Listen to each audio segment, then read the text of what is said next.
नाज़रीन, इश्क तुमसे हुआ ड्रामा सीरियल की अगली आने वाली एपिसोड तो बहुत ही ज्यादा इंटरेस्टिंग होने वाली है। अगली आने वाली एपिसोड में बुशरा बेगम ने अब अपने बेटे को ये कह दिया है कि नौशी के लिए कोई अच्छा सा रिश्ता ढूंढ कर मैंने उसकी शादी करनी है। जिस पर अहमद कहता है कि अम्मी ठीक है, मेरा एक दोस्त है, वो अभी तक गैर शादीशुदा है, मैं उससे बात करूंगा। जिस पर की सारी बातें पीछे खड़ी नौशी सुन लेती है। नौशी के तो तन मन में आग ही लग जाती है क्योंकि वो अहमद को पसंद करती है और उसने तो ये प्लान बनाया हुआ है कि वो इस घर से गुल को निकाल देगी और फिर अहमद से दूसरी शादी कर लेगी। लेकिन यहाँ पर ही तो काया ही पलट गई है। खैर, जब अहमद वहाँ से चला जाता है तो नौशी बुशरा के पास आती है और कहती है कि अम्मा, मैंने अभी शादी नहीं करनी, मैंने आपके पास ही रहना है, मैंने आपको छोड़ के नहीं जाना। जिस पर बुशरा बेगम कहती है कि देखो बेटा नौशी, मैं तुम्हारी माँ हूँ और इसमें कोई शक नहीं, लेकिन बेटा शादी बहुत ज्यादा जरूरी है और वैसे भी दुनिया में हर औरत की शादी होती है और हर किसी को अपना घर छोड़कर जाना ही पड़ता है। तुम कोई पहली लड़की थोड़ी हो जिसकी शादी होने वाली है। खैर, ये बात सुनकर पीछे खड़ी गुल बहुत ज्यादा खुश होती है कि चलो अब नौशी से जान छूटेगी, क्योंकि नौशी ने दिन रात उनकी जान अजाब की हुई थी।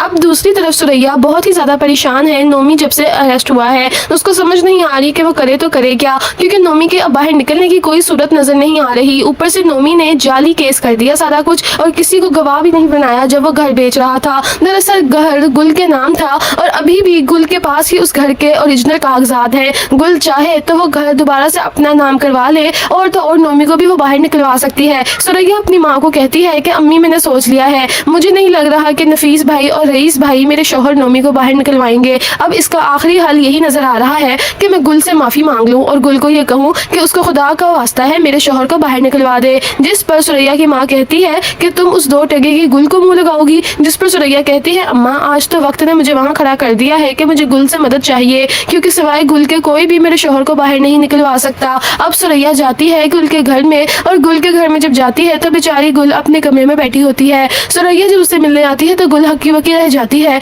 और कहती है, भाभी आप यहाँ पर कैसे आई? जिस पर वो कहती है, गुल, तुमने तो हमारी एक दफा भी पीछे खबर नहीं ली कि हम किस हाल में हैं। तुम तो ऐसी शादी करके गई कि किसी को भी नहीं तुमने बात की। जिस पर गुल कहती है कि भाभी, मैंने किसका बात करनी थी, मेरा कोई अपना होता तो बात करती, मेरी तो सिर्फ मेरी अम्मी ही थी, अम्मी ही नहीं रही तो फिर मैंने किसके साथ बातें करनी है। जिस पर सुरैया फिर उसको कहती है, गुल, मुझे माफ कर दो, मैंने तुम्हारे साथ जिंदगी में जितनी भी ज्यादतियां की हैं मुझे उस सब की सजा मिल गई है। जिस पर गुल कहती है, भाभी क्या हो गया है, ऐसी बातें क्यों कर रही हैं? तो सुरैया फिर बताती है कि गुल, तुम्हारे भाई नोमी को पुलिस ने अरेस्ट कर लिया है। गुल कहती है कि भाई को अरेस्ट क्यों कर लिया है, उन्होंने ऐसा कौन सा जुर्म कर दिया है? जिस पर फिर सुरैया बहुत शर्मिंदगी से उसको बताती है कि दरअसल जो घर तुम्हारे नाम था गुल, हमने जानबूझकर उसको औने पौने दाम बेच दिया और जिसको घर बेचा है वो आगे से हमारे साथ फ्रॉड करके चला गया और जाली चेक देकर चला गया है, चेक भी बाउंस निकल आया है। तुम हमें माफ कर दो, हमने तुम्हारा घर तुम्हारी इजाजत के बगैर ही बेच दिया, लेकिन अभी भी वो घर के ओरिजिनल कागजात तो तुम्हारे ही पास है ना, यानी कानूनी तौर पर उस घर की मालिक अभी भी तुम ही हो।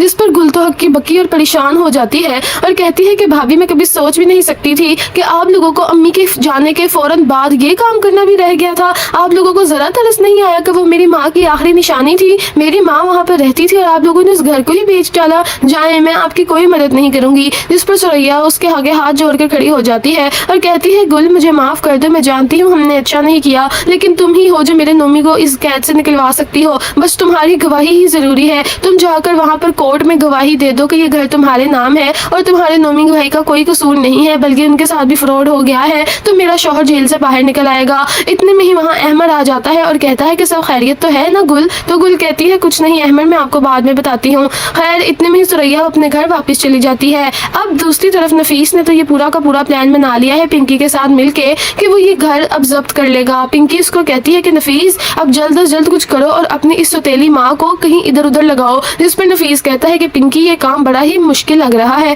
देखो ना, नुमान भाई को भी पुलिस इसी वजह से अरेस्ट करके लेके गई है कि उसने जाली कागजात के मबनी होकर उस घर को बेच दिया और अब मैं भी ये हरकत कर दूं तो मैं भी जेल जा सकता हूँ ना पिंकी। जिस पर पिंकी कहती है, ओहो नफीस, नोमी तो पागल था लेकिन तुम तो पागल नहीं ना हो, तुम घर के कागजात चोरी करो और इस बुढ़िया को कहीं जहर दे दो। वैसे भी तुम्हारी सौतेली माँ है, ये कौन सा तुमसे प्यार करती है, वरना तो इन्होंने तुम लोगों को जायदाद से आग कर देना है, फिर हम यहाँ पे हाथ मलते ही रह जाएंगे। और तो और तुम किसी गवाह को भी बिठा लेना ना, जो जो गलतियां नोमी ने की हैं तुम ना करना और तुम इस घर को बेच कर फिर हम दोनों कहीं दूर चले जाएंगे। जिस पर नफीस कहता है, ठीक है, मुझे मौका तो दो, सोचने का करना है क्या आगे। खैर दोस्तों, अब दूसरी तरफ गुल ने ये फैसला कर लिया है कि वो अब अपने भाई के लिए गवाही दे देगी, क्योंकि वो तो अपने भाई